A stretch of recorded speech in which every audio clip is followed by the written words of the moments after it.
Can you be friends with an ex? Sure, or not. It's one of those it really depends situations because there really isn't one answer to this.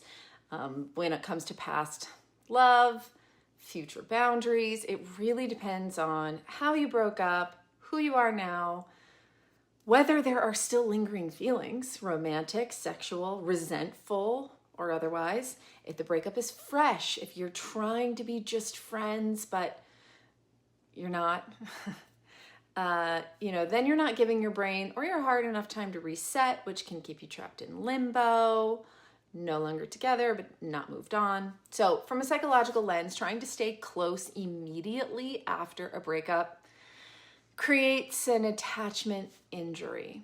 You're still activating the emotional pathways of connection, but it's like reaching for ice cream while it's melting and wondering why it's so messy. It's just not a good idea. So first, you really need to take space. No texting, no checking in. I really recommend no connection for a little while. No late time Instagram story replies. You really need time to shift your habits even, right? And to shift from a romantic attachment to something that's more platonic, genuinely. And also not everyone is able to do this. So listen, if the breakup was mutual, respectful, both people have healed, sure, you can be friends. Real, meaningful, supportive friends even.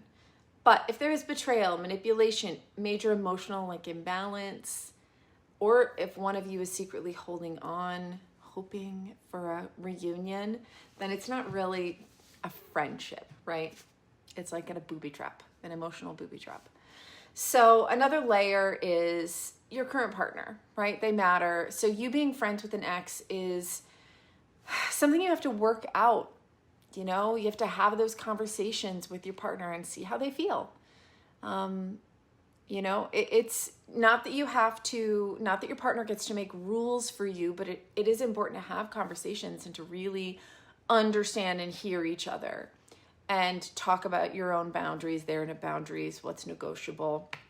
If your partner really feels unsafe and you're brushing that off, there's more conversations to be had about why for both of you. If your partner has a no friends with exes rule, then that's not healthy either because that's control. That's not a boundary. A boundary is for yourself. A rule is for other people, right? A boundary would be like, I don't get into relationships with people who post bikini photos on Instagram. Okay, that's a boundary. That's about me. But I don't let my girlfriend post, you can't post bikini photos on Instagram is a rule. Do you understand the difference? People confuse that a lot. So what I'm talking about is discussing boundaries, discussing where you're coming from, not making rules for each other. So that is, I want to make that clear when I'm talking about this. Being friends with an ex isn't automatically wrong or automatically right. It's not a red flag. It's not a green flag. It's a context flag. It's a gray flag. So you really have to ask some real questions. Is this friendship respectful of your own personal healing? Does it honor your current relationship? When you get together with this friend or this ex, are they flirting with you? Are they making weird, crappy comments about your current relationship? That's not honoring the relationship you're in. That's disrespectful. So that's a red flag. Is it reciprocal or is it just nostalgic? Is this relationship, friendship, bringing something to your life or is it just nostalgia, right? Being friends with an ex should never be about just keeping the door cracked open. So you really have to do some reflecting on if that's what's happening. But if the chapter is closed, you've healed, they're respectful, then I think it's totally possible to be friends with an ex.